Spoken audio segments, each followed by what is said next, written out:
Good morning guys. Happy Monday. Today guys ay maglilinis kami sa labas. Ayan na guys, ito na mag-aano kami, magmumow kami. Plus magkakat kami ng hedge dito. Yan o, ikakat ko yan.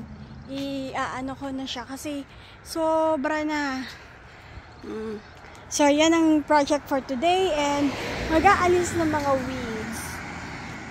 Yan ang aming gagawin today. Alright! Hi love ko. Ano?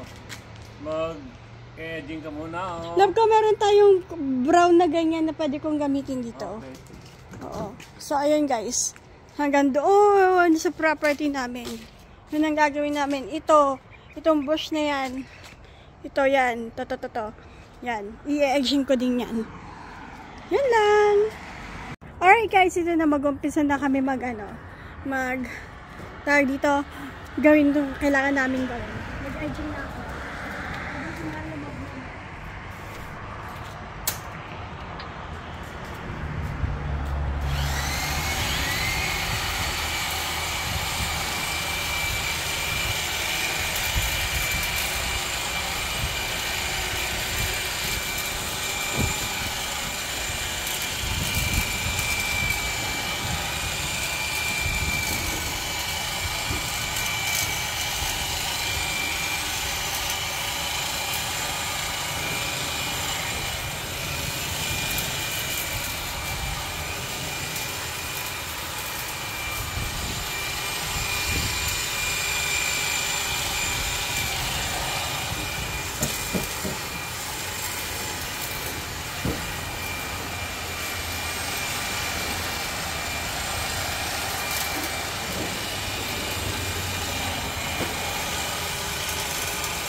Na yung ganap, ayan na-trim na ng husto, halos mapuno na yung bin namin.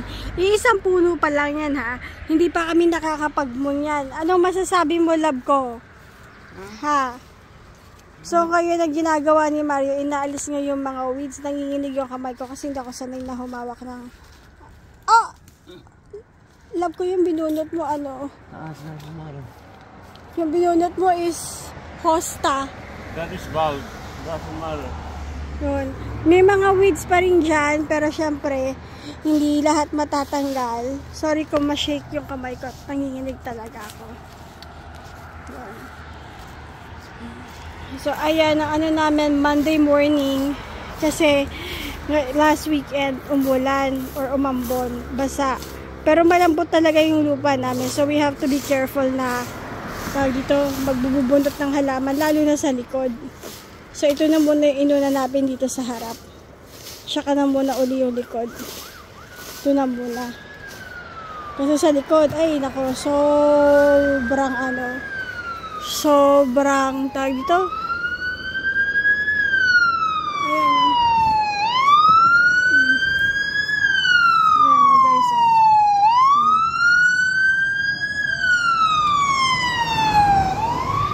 Hindi ko alam kung saan pupunta yun.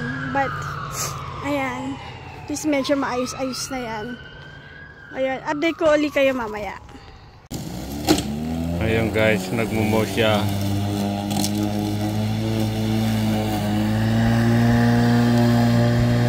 Kasi, pag iti-trim namin to ngayon, wala na kaming paglalagyan. Kasi, puno na yung isang bucket namin doon. Kaya, imumumuna namin to.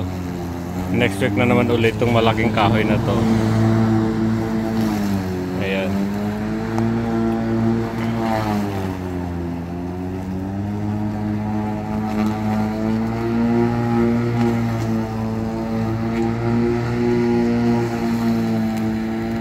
Kasi siya na nagbumo kasi ayaw niya akong magmo. Gusto daw niya magmo.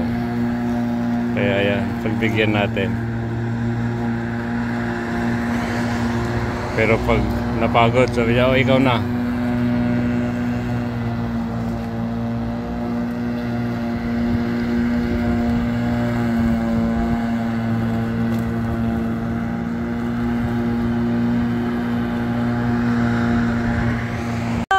Ito na yung itsura ng aming ito yung pinaka backyard namin, di ba, love ko? No? Front yard ko, no? Ayan. Na-modi namin yung lawn namin. Ayan. Tapos na-trim namin siya, na-delinis na ng konti. And then puno na talaga yung bean. And then ito pa yung isang side yard. Ito, hindi na ito magagawa. Itong rose bush na to kasi ano na siya, wala na nga talaga lalagyan yung bean namin. So, pakita ko sa kanyo kung gano'n kalawak yung ano namin. So, ito nga yung sinabi ko dati hanggang hindi pa namin naaayos. Ayan, oh. Hanggang dun yan sa baba. Yan. Hanggang dun. And then, dito tayo sa, ito ata yung sasabi nilang likod. Ewan ko kasi ito yung front namin talaga eh. So, wala kaming backyard, front yard. Meron kaming side. So, ayan. Ayan. Hanggang doon yan. Kita nyo yung hedge na yon. You know, hanggang doon yung property na kailangan namin ayusin. Tapos, lalagyan namin ng mga pataba yung lupa. Kasi, yung lupa dito is walang pataba. Yung mga tinatanim namin vegetables, hindi siya nag-grow. Nasasayang lang siya. Kaya, ayun. So, yeah. So, pinag-blower na ako ni Mario dito sa side, sa mga namor niya. So, yun na yung gagawin ko. See ya!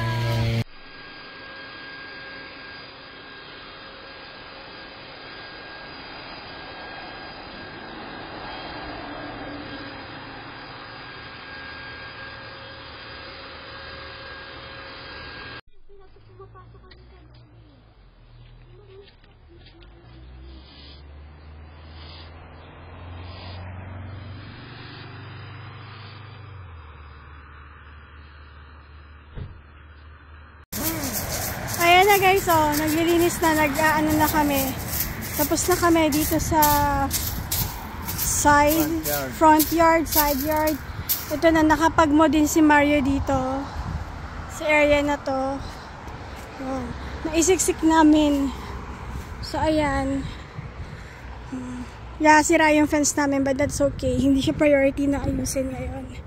But ayan na, nakapag-mo na. Unti-untiin namin to. Ang laki kasi. So, ito pala hydrangea siya. Kailangan siya i-trim kasi sobrang laguna. Tapos ito, I don't know. Ito, hindi ko rin alam kung anong klaseng puno. But ayan, medyo malinis-linis na. Medyo maayos-ayos na. Ilang araw, tsaka linggo din namin itong bubunuin. Weather permitting. Yun. Oh, love ko. Ano yun? Hello guys, bye bye. See you next time ulit.